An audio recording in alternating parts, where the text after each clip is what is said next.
Hey everyone, before we dive in, please hit that subscribe button to join my channel and stay updated with more stories like this. No one's coming. That was the message from my dad. 5 words that stung sharper than any blade. I stood alone in a private dining room I'd rented out myself. 10 chairs, 2 flickering candles, and a heart plummeting fast.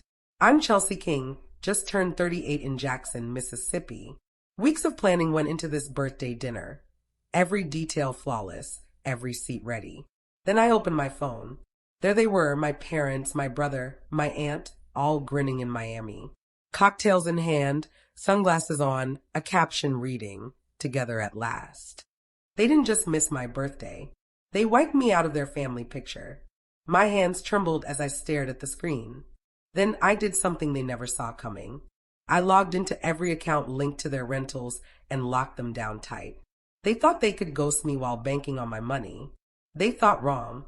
Drop a comment with the time and where you're watching from. This story's reach goes far. Part 2. The Unseen Daughter and the Dinner That Never Was. I didn't sleep that night. My mind kept replaying every moment.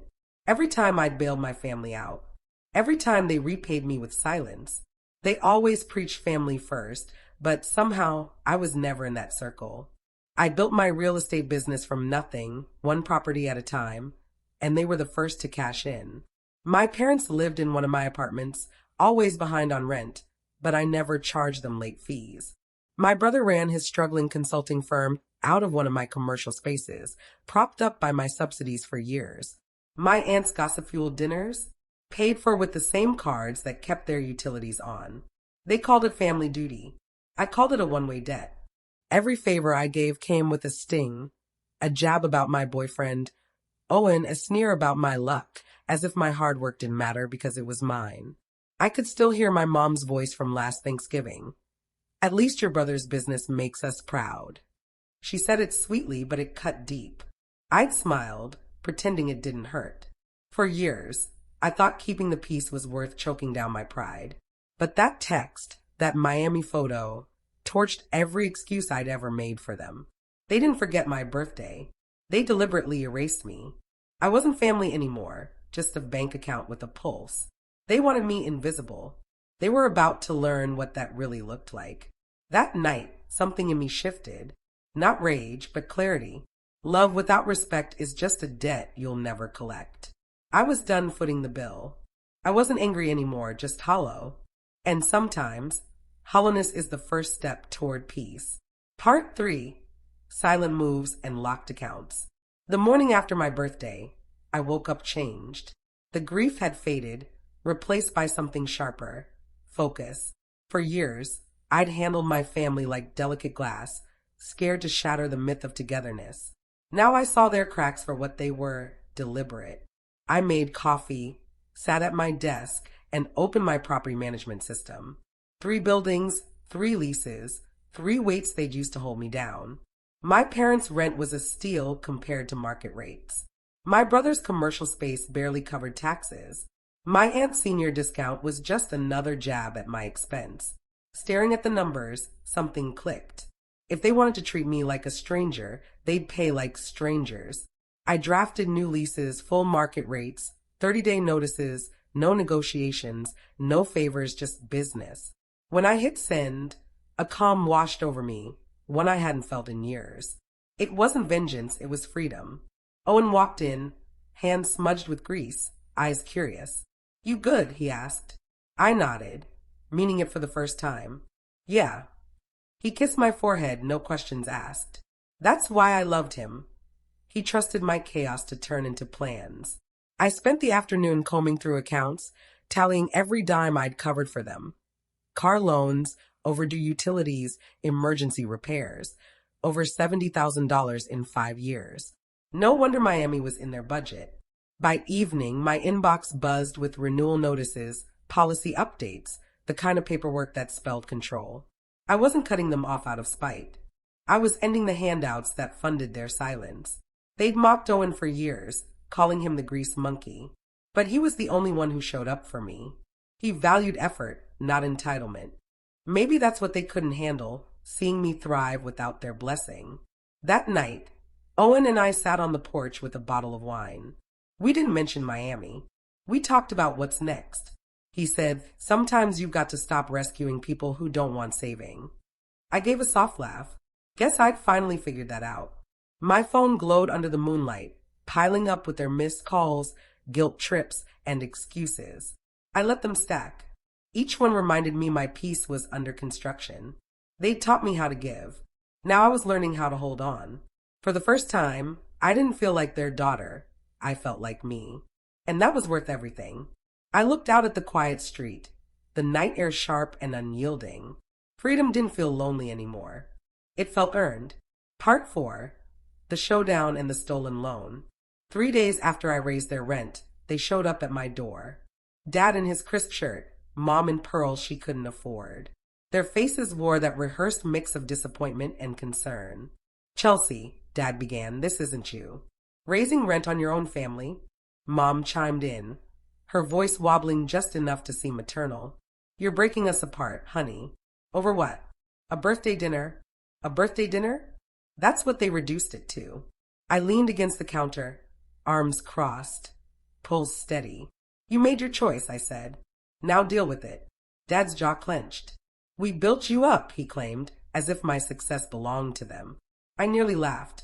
You built nothing. I paid the bills. I kept your lights on. You cashed the checks. Mom's eyes shimmered, but I knew those tears, deployed whenever she needed something. Chelsea, please, she said. Your brother's struggling. He's desperate. Don't make it worse. My phone buzzed on the counter. A credit inquiry alert flashed. I opened it, frowning. A $50,000 loan application in my name, using my apartment buildings as collateral. Applicant Michael King. My brother. The room went quiet. Mom's face paled. Dad avoided my gaze. You knew, I said softly. You both knew. Dad's voice faltered. He just needs help. He didn't mean harm. I let out a cold, sharp laugh. No harm? He tried to steal my life. Right there, I called my bank, reported the fraud, froze my credit, and killed the loan in under 5 minutes. Mom reached for me. Chelsea, stop. He's family. I stepped back. So am I. Or did you forget that in Miami? Dad's face hardened. You'll regret this. Maybe, I replied. But at least it'll be my regret. The call ended. Fraud case confirmed. Loan denied. I turned to them, hands steady. You taught me loyalty, but never accountability. That stops now. Mom's tears came back, maybe real this time. But it didn't matter. She'd cried through every boundary I'd ever set. They left without another word, the door closing like the end of a chapter. The silence that followed was heavier than any shout. But it wasn't pain. It was peace wearing the mask of emptiness. They'd mistaken my kindness for weakness for years. Now I understood. Silence isn't giving up. It's strategy. Owen came home an hour later. I told him everything. He listened, quiet, steady. When I finished, he said, they pushed too far. Now they know who you are. I exhaled, the weight lifting. They thought I was their ATM. Now they'd learn I was the vault. They tried to rob me blind and ended up showing me my own strength. Part 5. The Trust Fund Surprise. 2 days later, a text from my old friend Nathan shifted everything. Need to talk. It's about your brother. I called him right away. His voice was tense. He's pitching your buildings to investors, Chelsea, claiming he has power of attorney. My breath stopped. He's saying you're unstable, Nathan added, that he's stepping in to protect the family assets. My pulse surged. This wasn't just desperation. It was outright theft. Can you stall him? I asked. Already did, Nathan said. He doesn't know I tipped you off. After hanging up, my anger wasn't loud, it was precise. I spent the next hour pulling every document I had. Leases, titles, bank transfers, contracts, all in my name alone. Then I called Jennifer, my lawyer. Her steady voice anchored me. Send it all, she said. We'll secure your assets legally. By afternoon, she confirmed it. My brother had no claim, no paperwork, just lies and audacity. But there was more. Jennifer uncovered a trust fund my grandmother set up years ago, dormant until now, worth $500,000. It only activated if I stopped supporting my family financially. My breath caught. Grandma had seen their greed long before I did. She'd left me a lifeline. Jennifer's words rang clear. It's yours now, Chelsea, if you stay independent. The trust unlocks immediately. For the first time in weeks, I laughed, not out of spite, but clarity. They tried to bleed me dry. Instead, they'd handed me freedom. I stood at the window, city lights glinting like small victories, proof I'd outlasted their chaos. The family that mocked my choices had unknowingly set me free. I wasn't wasting a second of it. That evening, I called Nathan. Tell the investor the truth, I said. Show him the proof. Shut my brother's story down. By morning, the deal was dead. My brother's reputation? Ruined. Word spread fast in Jackson. Within 48 hours, no serious buyer would touch him. Mom sent a long text. Dad sent one line, "You've gone too far." No, I thought, I've finally gone far enough. Owen found me on the porch, coffee in hand, eyes proud. What's next, he asked. I smiled, certain. Rebuilding. But this time without their marks on it. He nodded, pulling me close. They thought they broke you, he said. They just cleared your way. They tried to steal my life and ended up giving me the keys to start over. Part 6, King Properties and Peace on My Terms. A month later, the chaos had settled. My parents moved out of my apartments. My brother's business collapsed. My aunt's gossip went quiet. They called it punishment. I called it balance. For the first time in years, my life was calm. No calls, no guilt trips, no endless crises to fix. Owen and I spent evenings sketching plans, dreaming big. What if we started our own company? I asked. He grinned, that quiet confidence in his eyes. You've built empires for others, Chelsea. Now build one for you. So we did. We launched King Properties, a small firm focused on affordable housing in Jackson. I poured my grandmother's trust fund into homes for families who reminded me of my old self. Every brick, every lease, every signature felt like reclaiming something. People called me lucky. They didn't see the cost of standing here. Luck didn't pay those mortgages, boundaries did. Courage did. My grandmother's trust wasn't just money, it was a lesson. She'd seen their greed before I did. Maybe that's what love is. Not giving endlessly, but knowing when to stop. Owen says I look lighter now. Like I've finally found my way home to myself.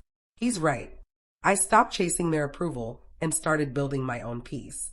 Family isn't always who you're born with. It's who helps you rebuild after the flames. They tried to erase me. Instead, I learned to start again on my own terms. If you've ever had to rebuild after family betrayal, share your story in the comments. Your words might lift someone else up.